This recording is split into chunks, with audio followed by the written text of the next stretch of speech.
This is Russell Brand. If you're unfamiliar, he's kind of like the British Alex Jones, if you will. He's gone down some real deep conspiracy rabbit holes. And he has Marjorie Taylor Greene on his show today.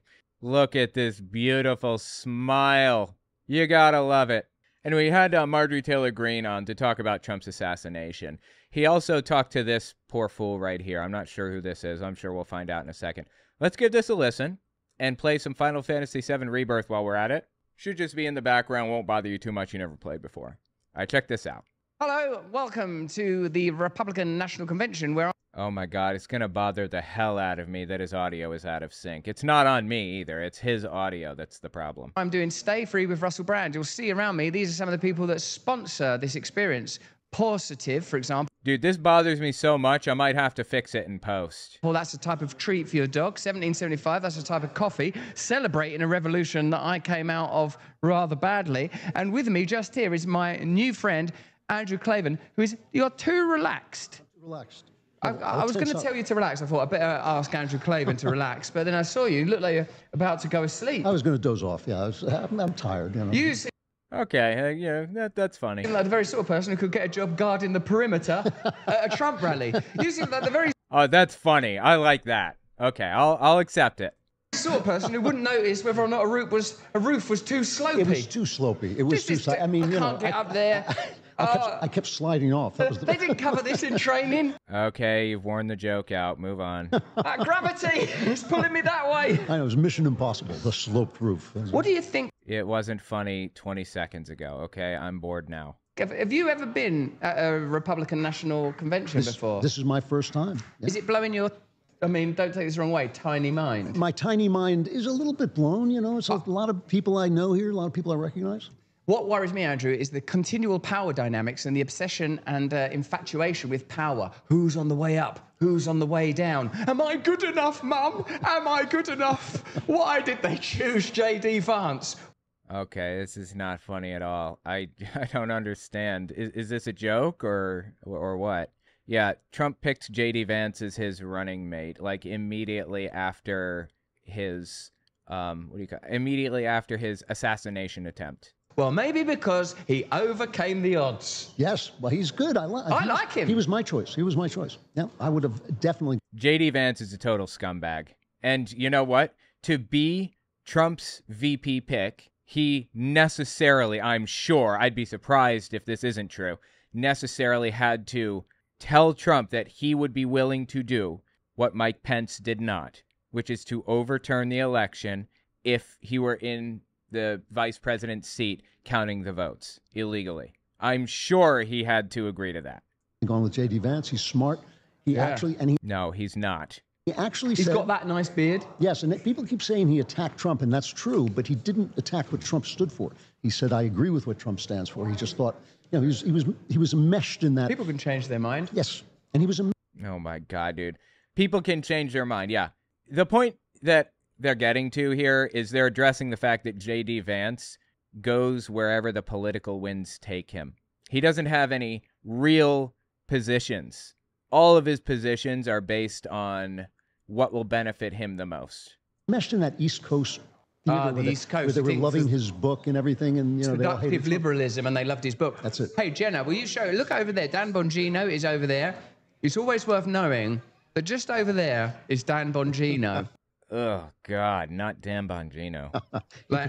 You could kill us at any second. Every so often I just check in, because knowing as I do, come back to us, knowing as I do that he has the ability to kill us.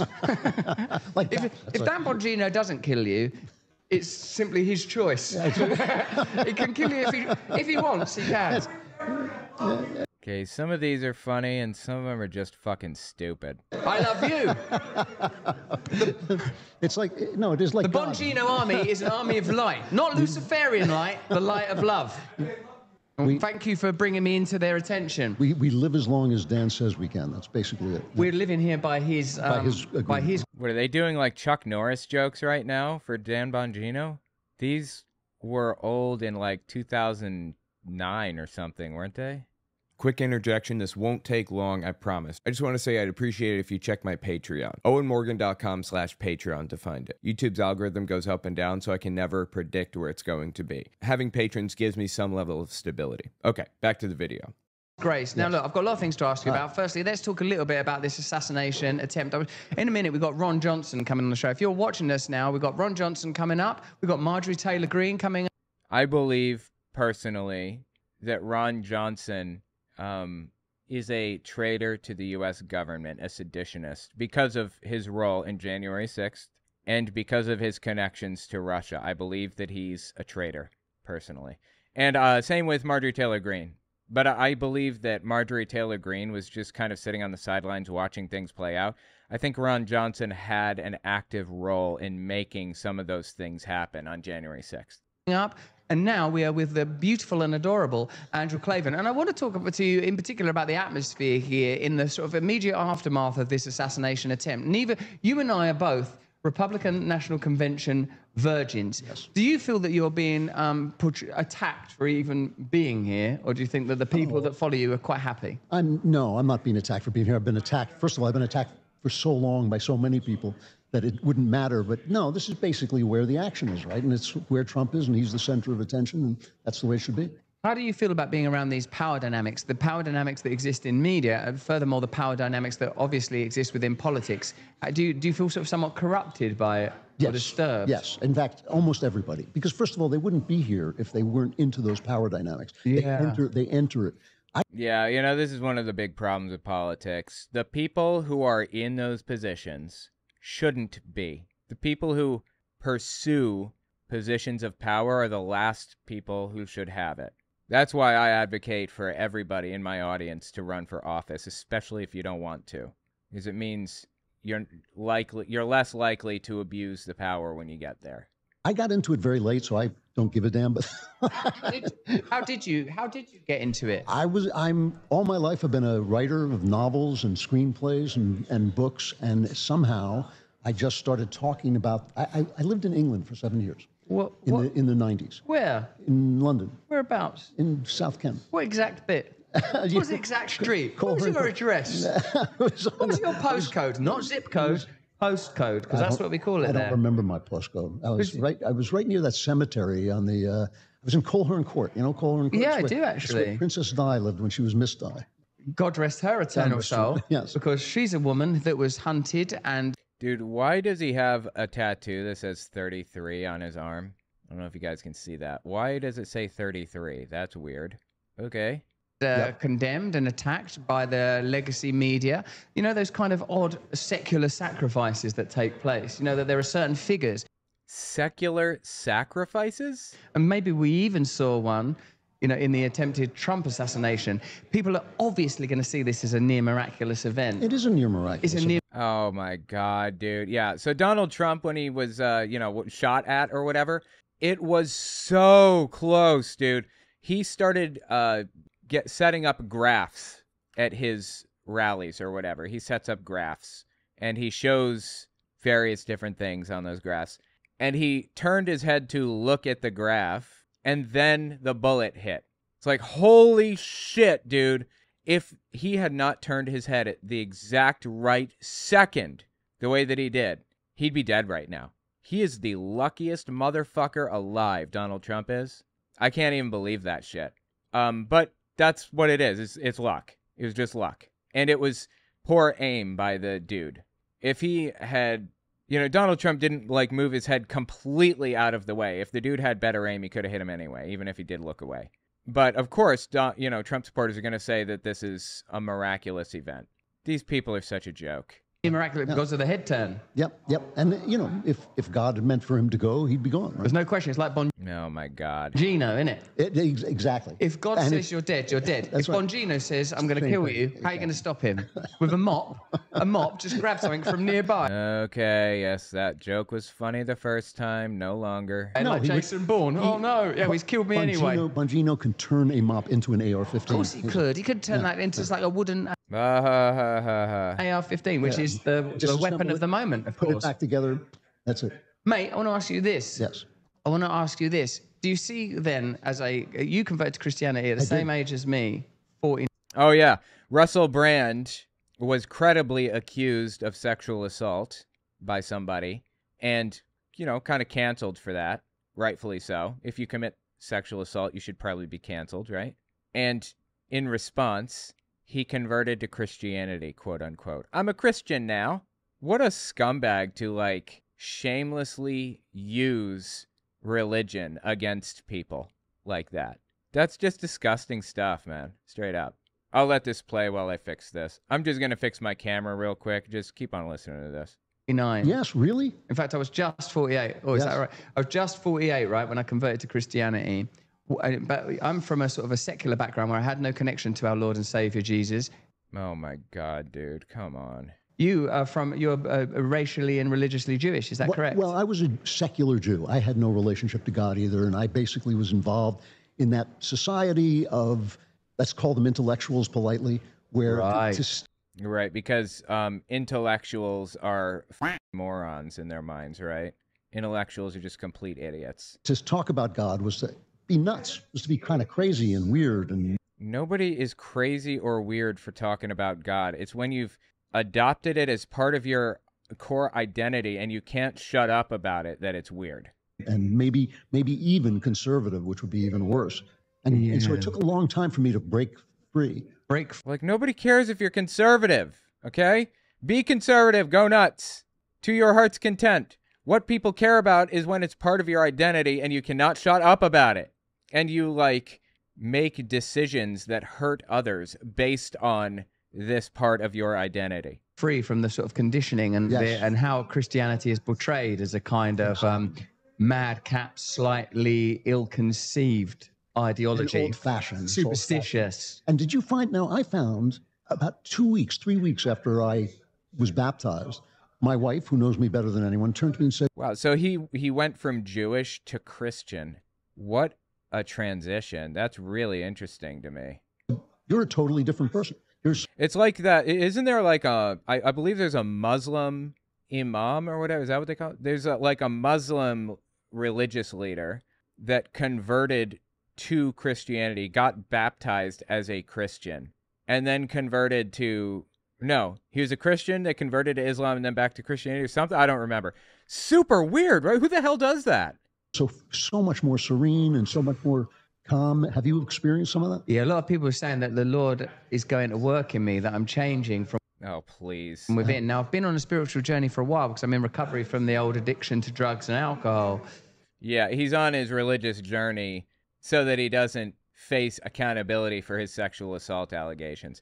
To be fair, I've heard a lot of SA allegations against influencers on YouTube and stuff, and I was in the room for situations that were described and know for a fact that that is false, that these allegations are false against some of these people. Multiple times I've seen this happen. At least 3 occasions with 3 different people.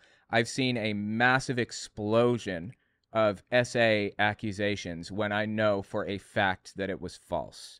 So when hearing that a public figure committed SA against somebody, I don't say anything. I let things play out the way that they play out.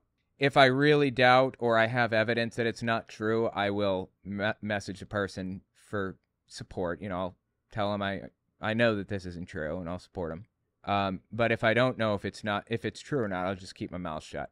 And if there's a second allegation, or a third, or a fourth, or a fifth, that's when I start accepting it beyond question. If there are multiple people who make this accusation, or if it's determined in a court of law, or there's a lawsuit or whatever, that's when I accept it. Russell Brand has 1 allegation against him, and I have reason to believe the person, so I'm not going to message him any support, and I tentatively accept the allegation. I think that it's probably true, but again, I'm really careful about this. He's just trading one addiction for another. Yeah, absolutely. You know that drugs operate on the same part of the brain that religion does?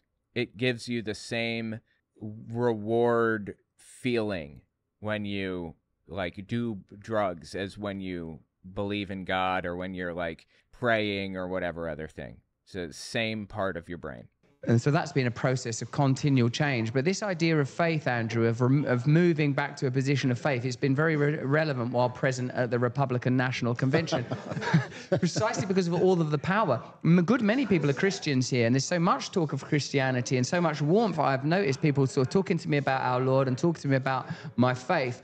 But also, oh my God, it's so painfully stupid. so, even within myself and with other people, I sense the ongoing power dynamics, the allure of power. Who is it that in this moment is in the ascendancy? Who is it that is tarnished? And do you know one of the things, I was talking to the people from CPAC earlier. Okay. That's important, isn't it, CPAC? Yep, isn't that one of the most influential lobbying groups? For young people. Conservative Political Action Committee. Yeah, it's terrible. It's absolutely awful. Yep. So I was talking to them, and I said, what, though, are we doing about inequality, in particular economic inequality, and like our Lord and Savior, serving the poorest and most vulnerable people? But then again, he's just using this to avoid accountability, and it's disgusting, truthfully. a bad thing happened because a golf buggy arrived, and there was only enough room for me to get in it, and I told them all to fuck off. So I thought, hold on a minute. These systems of inequality, it turns out that you've got to practice it in your actual life. No, it's not don't abstract. do that. Don't do that. That's, no. You don't want to go down that road. What do you think about that with when you're in a place like the Republican National Convention and you have some concerns that it's run ultimately by corporatism and maybe even global interests that are transcendent of sovereignty, do you feel like, well, everyone's talking about Christianity, but where is the Christianity that matters? I tell you why I don't feel that way. The one thing Jesus never said was that the world was going to become a better place. He never said make the world a better place. Didn't he? No, the world remains exactly as it is. He said, in the world you will have trouble. And so it's our job to kind of move through these situations that are the way the world works as an influence of Christ. But what about... I love how they regularly misinterpret Jesus when it's convenient. They just interpret the things that Jesus said to be beneficial to them. Do you not think that our function here is to bring his kingdom to earth? No, he's doing that. We're just here to be nice and be grateful. Not to be nice, but to in fact extend that idea into the world. But it's not going to, the idea is not going to hit the world and suddenly a ball of light will happen and there won't be any politics, there won't be any capitalism. That's not the way it's going to work. And it never has worked that way, right? It's been a long time. And it actually, what we see is the cycles of history continue, the methods of history continue, politics, power, life, death, war, they all continue. But we can actually bring into the world just enough light. Dude, is there somebody talking in the background? Couldn't they set up a little false wall or something? That even if you get one person, even if one person is brought around to the light of God, that's an infinite victory. All right, so if you're watching this right now, please get brought round to the light of God, because then I'll have done my work for the day. Let us know in the chat if you have any comments for beloved Andrew Klavan. And of course, we've got Ron Johnson, Senator Ron Johnson from Wisconsin coming on, who from the get-go God, he's terrible. Was suspicious about COVID, and who believes that politics, of course, can be a conduit and vessel for the greatness of our Lord and Savior. I wonder, though, oh my God, Andrew, when you say something like, we're just going to be happy to work on one person on a one-at-a-time basis, and that the world has always had its rhythms, but it sometimes sounds like the kind of nihilism and futility that materialists, rationalists, individualists, and nihilists have. No, I'm certainly not a nihilist in any way. No, I figure. Yeah. But I do think that the promise, this idea that the world is going to become a better place, and the world has become a better place because of Christianity. It hasn't. Yeah. No. You can say Christianity has been of great benefit to people. I will give you that one. I'll take that step. People benefited from Christianity. The world is objectively a worse place by far because Christianity is here. Christianity has made the world worse in every way. I mean, do I need to talk about the Crusades? By the way, people think the Crusades were back in the 1100s. No, the last Crusade was, let me find it. There were 10 or 12 of them, I think. And the Crusades were an attempt to convert large swaths of the world by the sword, force them to convert to Christianity or die. And a lot of them happened in between 1100 and 1300, but the last one was Lord Edward's Crusade from 1812 to 1822, That is not that long ago, okay? The Crusades were relatively recent, is what I'm saying. Yeah. Infused itself into our culture to the point where it's almost become invisible, which is one of the problems we're suffering from. You know, I mean, that it's good, its power for good has actually filtered into the entire society so that we don't see it anymore and we think it's just there. This is just the way people are. It's just the way they just give women rights. They're just nice to one another. That's not true. The world is much, much different than it was on the day Christ died. And that is because of his power and his influence. So it does work, but it doesn't work. Okay. In the sense that suddenly you're going to turn off human nature. Human nature is broken. People are sinful. That's going to continue to happen. And the enemy is at work in us, Andrew. The enemy is at work in us through sin, and it's always an option. Now, in the figure of Donald Trump, we have, I suppose, a relatively, certainly in the eyes of those that adore him, a somewhat messianic figure. And after recent events, as we've already... Donald Trump is a messianic figure? Did he just call Trump Jesus? I think the dude just called Trump Jesus. Dude, I gotta write this down. Yeah, I think the dude just called Trump Jesus. Already touched upon, there's a likelihood that it will be further conveyed as a kind of divine intervention. When we talk about the transformation of, say, J.D. Vance, not transformation, the change of his perspective. He was a never-Trumper. Now he's as Trumpy as it's possible to be. VP to Trump. What do you Yeah, he's an obnoxious fool, J.D. Vance is. think is the perspective that the people that loathe Trump continue to maintain? Vulgarian, authoritarian, Hitlerian, dictator. How is it that perspective is maintained? It's maintained because Donald Trump does shit that Hitler says and does, or said and did. Like, direct quotes from Hitler sometimes. Right. Do you think, and what do you think is the legitimacy of this, you know, sort of almost ongoing hysterical demonization? Is there any legitimacy in it? Like, for example, sometimes you hear Tucker talk and he goes, you know, and he makes mistakes. Donald Trump's not perfect. He makes mistakes. You know, that kind of stuff. What do you think is... Oh, does he say the same thing about, like, Joe Biden or Hillary Clinton or whoever? That they make mistakes, he's not perfect? the fallibility, and what do you think is the hysteria? Well, first of all, if you ask some of these people, what has Trump done that's racist? What has he done that's fascist? Where's the Hitler? Really? Do I have to go down this road? I can go down. Oops, sorry. I can go down the road if I need to. Do they really not know what Trump has done that's f***ing grotesque and evil? Because we can hit this. All right, let me think. What are some of the just most evil things that Donald Trump has done? All right, here. Let me give you a couple. Just one or two. We're not going to spend much time on this, okay? I have this gigantic clip collection dating back all the way to like 2019 or something.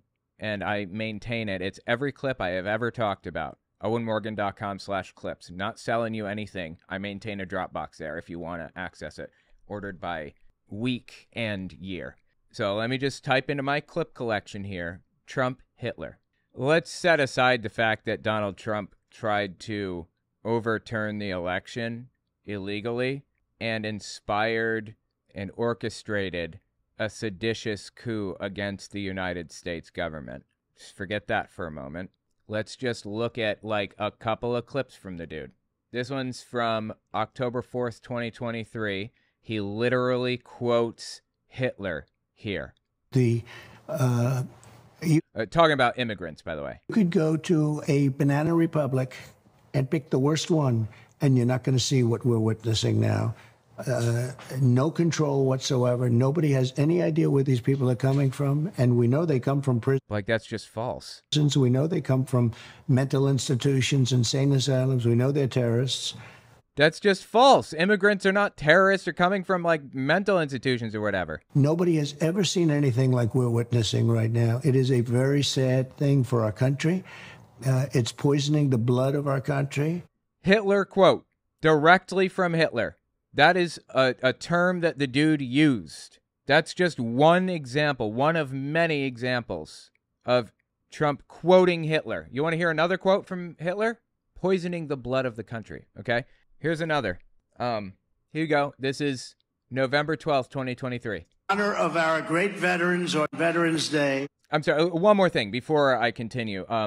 In Germany, Jews were the immigrants. They were viewed as the immigrants. Even though, like, Jews had lived in Germany for, like, centuries, they were viewed as the immigrants at the time. So what Trump and others do, demonizing, Mexicans and everything, demonizing illegal immigrants, quote unquote, so often, that is exactly what Hitler was doing. So listen to what he does here. Pledge to you that we will root out the communists, Marxists, fascists, and the radical left thugs that live like vermin within the confines of our country. That live like vermin. That is a word that Hitler specifically used. They live like vermin within the confines of our country. Direct Hitler quote. That's weird, right? Why does this dude quote Hitler so often? Oh yeah, there's that time that Donald Trump sat down and had dinner with a Nazi. A full-blown Nazi. I don't mean somebody that I don't like on the left. Somebody that I don't like on the right. I mean a Nazi, somebody who loves Hitler. He sat down and had dinner with Nick Fuentes and Kanye West, who afterward went on Alex Jones's podcast to talk about their love for Hitler. On the left, Kanye West. Middle, Alex Jones. Right, Nick Fuentes. Seriously, I've really studied a lot of history. Plus, I had family that was there. And so, I don't think Hitler was a good guy. I get the Hugo Boss uniforms, amazing. Do not compliment Nazi uniforms. They fucking sucked. They were the worst uniforms in the history of the planet, okay? American uniforms were way better than Nazi uniforms. But just because you're in love with the design, you're a designer. Can we just kind of say, like, you like the uniforms, but that's about it? There's a lot of things that I love about Hitler. A lot of things. Doesn't get much clearer than that, does it? Donald Trump sat down and had dinner with these two guys right here. As they say, if you have dinner with two Nazis, or if you have dinner and if you're sitting at a table with two Nazis, there are three Nazis at the table. I don't necessarily believe that's true. I believe in conversation, discourse, and things. I believe that it's okay to debate things and converse with Nazis about ideas. I believe that's okay. That's not what was happening, okay? Donald Trump was not debating Nazis.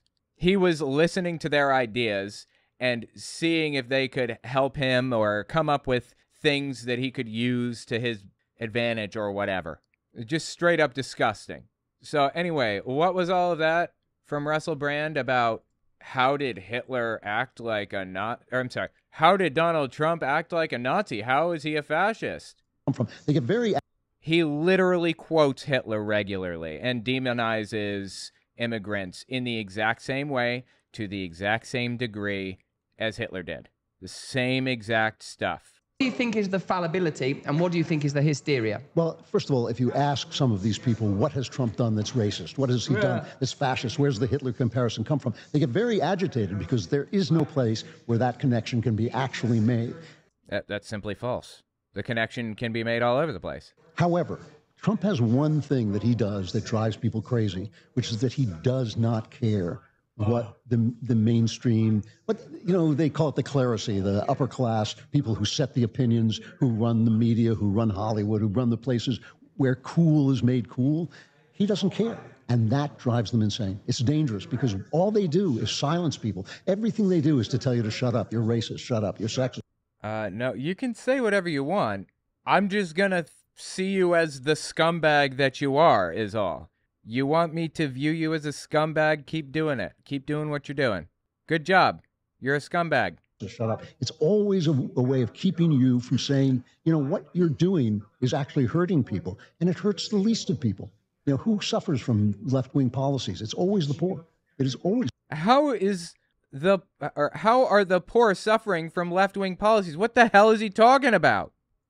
It's incredibly that this new type of authoritarianism that is lacquered and shellacked in compassion is what startles and scares me most, Andrew, that it's not like the bold authoritarianism that we were used to a century ago, where people say, we know what's right, you don't know what's right, we are going to use power to impose our will. Yes. No. What the hell is he talking about right now? I don't understand. This is like, we are going to protect you. We are going to help you. We're going to protect these vulnerable people. But as you say, it doesn't seem like vulnerable people are being assisted at all. It seems like power is coalescing around a set of either corporate and commercial interests, and in particular state bureaucracies. Yeah. And that seems to be its function. Why are they using compassion in this way? Well, you know, C.S. Lewis said that there's nothing worse than a compassionate dictator, a compassionate tyrant, because you can never convince them that they're actually a tyrant. They always think they're doing the good thing. And I think that's important. What? What the hell does that even mean? To the left. I think virtue, look, because we're sinful, we're always ashamed. We always have this element of shame. We're always trying to convince ourselves and other people that we're virtuous. I mean, listen, if you listen to the way people talk, I would say maybe 75% of the words coming out of their mouth are about, look, I'm a good guy.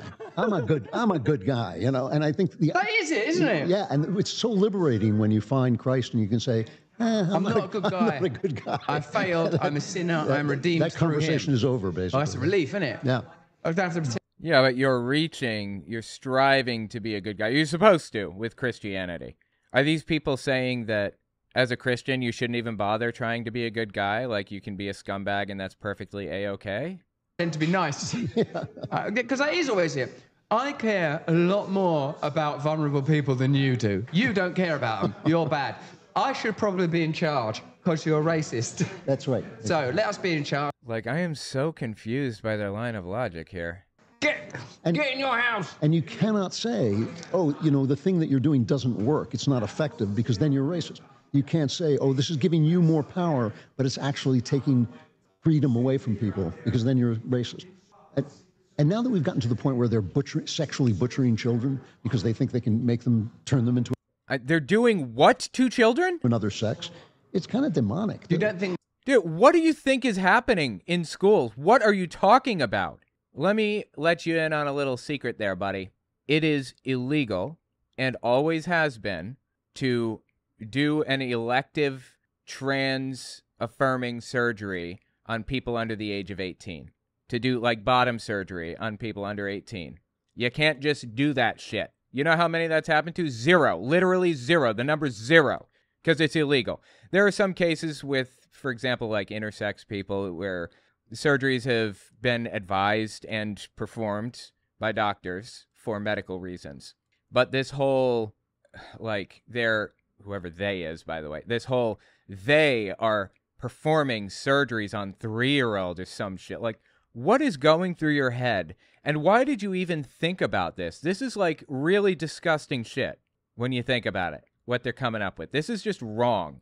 that is about compassion. You don't think that is about these children have got an inherent desire or a psychic connection to an idea of gender that is transcendent of their biological identity, and we have to protect them. You don't think that's what it is? I think it's insane and demonic. Yeah. It's insanely demonic. Can I ask you, please, Andrew, about we've discussed freedom a little, and a minute ago, I can't remember whether... Dude, did I just die? I just died. I thought this is just like kind of a, okay, whatever. My mistake. I just suck, I guess. Are you a racist? Do you hate Mexicans? The media calls us racist for wanting to build Trump's wall. They censor us. You're not racist for wanting to build a wall. You're a fucking moron, but okay. Mexicans. The media calls us racist for wanting to build Trump's wall. They censor us, but it doesn't change the truth. You're censored? How are you censored? You are literally doing an ad on TV. Joe Biden's open border is killing Ohioans, with more illegal drugs and more Democrat voters pouring into this country. The border is not open. Joe Biden does not have an open border policy. Never did. And also, immigration is good for the United States. There's going to come a point where we have to bring in immigrants because our population is on the decline. It's going to happen. In fact, statistically, statisticians believe that population growth is going to stop and may have already peaked. And it's going to go down and we won't pass 12 billion people. We're just going to stop having kids. It's going to, like, reach an equilibrium or whatever. When that happens, we're going to have to bring people in to our country to maintain an economy. You have to have growth in an economy for it to function properly. Something's going to have to change. Killing Ohioans, with more illegal drugs and more Democrat voters pouring into this country. This issue is personal. I nearly lost my mother to the poison coming across our border. Poison! Huh! Well, that is exactly what Hitler said. Word for word. Poisoning the blood of the country, right? No child should grow up an orphan. I'm JD Vance, and I approve this message because whatever they call us, we will put America first. Anyway, yeah, that was wow. Okay. Anyway, that was JD Vance. Jesus Christ on a cracker, bro. Get help for real. Wow, this is actually a really tough battle. I didn't expect it to be tough. Can I ask you, please, Andrew, about we've discussed freedom a little, and a minute ago, I can't remember whether we were on the show or not. Forgive me, it might have been before, because we were talking just like normal people, weren't we? I know, almost. Yeah. We existed before this happened. That's strange to say, right? And we were carrying on talking and being ourselves during that time. Well, boy, is he funny. That is a really funny person there, huh? During that time when we were speaking as free human beings and Christians to one another, I said that Andrew Breitbart said that thing that... Do you think he's Christian? I wonder if he's Christian. I think he said he's Christian. Is he Christian? That technology is... No, that might even be... Politics is downstream from culture. And I think that politics is downstream of technology. So with the principle like free speech and freedom, how do you think that you can even assert and exert the type of control that we're discussing now that we have this kind of technology where fully immersive communicative systems are already in action? I think this is exactly what almost everything that's happening is about. It is about that the internet gave everyone a voice, it democratized speech, and that took control away from what in this country was 3 essential networks all saying the same thing, all taking the same attitudes. So now... No, that's not actually what happened, but okay, whatever. You have anybody with an opinion can say things, and they start to say, well, wait a minute. We're the... Anybody with an opinion could say things before. Are you serious with this right now? Gatekeepers, you know? My feeling is, you know what? The people will work it out. The people will figure it out. Let's hear the different opinions. Let them talk it out and let them argue it out. But the fact is, in the last...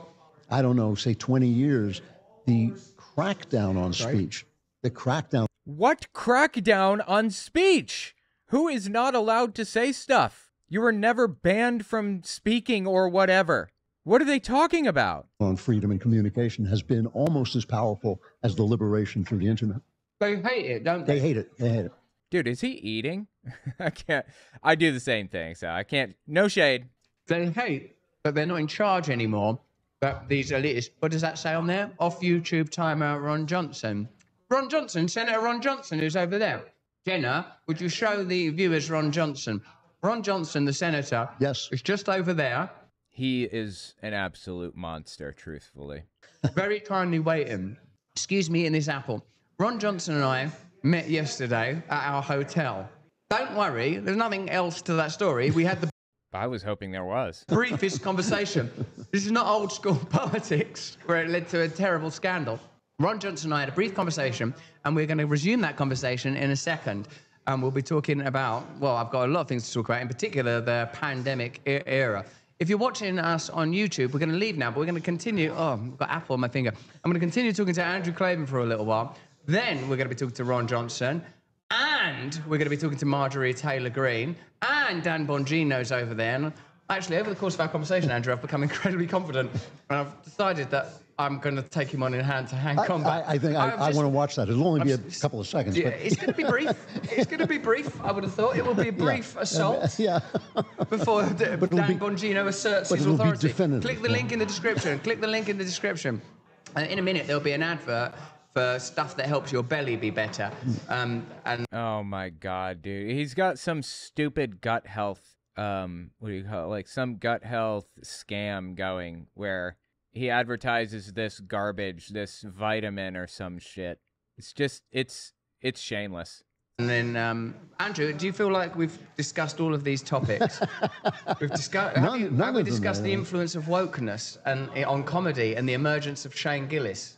Feel like we've discussed that adequately? We haven't, have we? Every detail. No, we haven't at all. Have we discussed free speech? Yes, we've covered that. Yeah. I think we've definitively covered that. Yeah. And media, we've talked about new media, Hollywood, Trusted News Initiative. We didn't talk about the Trusted News Initiative, but we implied that there are cadres of controlling groups. What, do we need to wrap it up because Ron Johnson's on a limited schedule? And also we have to press the stream deck because there's an advert. Now, I don't know if you know this, but these endeavors are funded through commercial partnership, unless, of course, oh my God. Is he doing his stupid thing now, his stupid advertisement? You become a subscriber on Locals, then you can directly fund us for your money. He is. Okay. Good thing I can skip forward. Oh, but look at all these ridiculous advertisements. Intestinal formula number 1. Oh, it's so stupid. Me? I have to kiss the sky. Oh, God, he's reading Trump's book, The Art of the Deal. Anyway, this is just ridiculous. These people are ridiculous human beings. Let me know what you think in the comments.